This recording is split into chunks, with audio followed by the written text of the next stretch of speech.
ঢাকা মহানগর উত্তর জাতীয় পার্টির একটি ইফতার মাহফিলের আয়োজন করেছিল, সেটি কিছু দুষ্কৃতকারী পণ্ড করে দিয়েছে। জাতীয় পার্টি একটি সুশৃঙ্খল এবং রাজনৈতিক একটি সফল রাজনৈতিক দল, সেটা তার 9 বছরের শাসনামল দেখলে বোঝা যায় এবং জাতীয় পার্টির একটি স্বর্ণালী অতীত রয়েছে এবং রাজনৈতিক একটা সুন্দর প্রেক্ষাপট রয়েছে।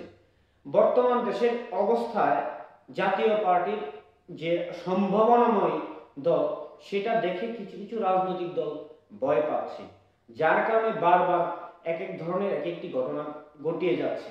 আর জাতীয় পার্টি বারবার অত্যন্ত ধৈর্যের সাথে সহনশীলভাবে সেটা প্রতিহত করছেন এবং কোনো ধরনের বিশৃঙ্খলা যেন দেশে না ঘটে সেই দিকে লক্ষ্য রাখছেন। তা যদি না হয়, যারা এই ধরনের কর্মকাণ্ড করছেন তাদের কিন্তু কোনো ভিত্তি নেই।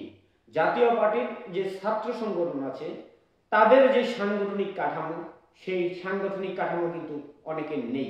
জাতীয় পার্টি সবসময় চেষ্টা করে দেশের শান্তি শৃঙ্খলা যেন ঠিক থাকে, সেই কারণেই সুন্দরভাবে জাতীয় পার্টিটা পরিচালিত হচ্ছে। জাতীয় পার্টিতে নেই কোনো ধরনের অরাজকতা, সন্ত্রাসী, চাঁদাবাজি। না হলে যে 30-40 জন ছেলে এসে জাতীয় পার্টির ইফতারটা পণ্ড করে দিল, তাদেরকে যদি প্রতিহত করতো তাহলে জাতীয় পার্টি কিন্তু পর্যাপ্ত শক্তি ছিল এবং জাতীয় পার্টি 2 থেকে 300 নেতাকর্মী ছিল।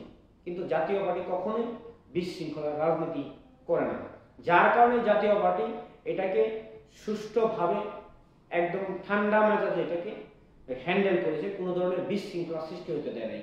কিন্তু অত্যন্ত দুঃখের বিষয় হলো, বর্তমানে আইন প্রশাসনের যে দুর্বল অবস্থা চলছে এবং আমরা যদি লক্ষ্য করে দেখি যে জাতীয় পার্টির পার্টি বিস্ফোরক, সেটার কোনো মামলা নেই।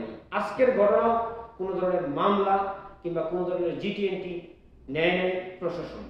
এতেই বোঝা যায় বর্তমানে বাংলাদেশের যে আইন প্রশাসন আছে তা কতটুকু নড়বড়ে ও দুর্বল হয়ে পড়েছে।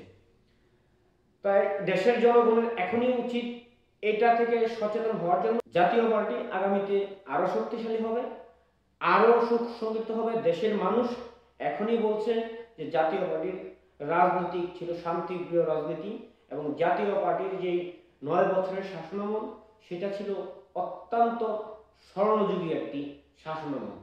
তো আপনারা যার যার জায়গা থেকে দলকে সুসংগঠিত করুন এবং এই ছোট ছোট যে বিশৃঙ্খল ঘটনাগুলো ঘটাচ্ছে সেখান থেকে আপনারা সচেতন হন এবং সুন্দরভাবে মানুষের কাছে যান। ইনশাআল্লাহ আগামীতে জাতীয় পার্টিকে মানুষ ভোট দেবে।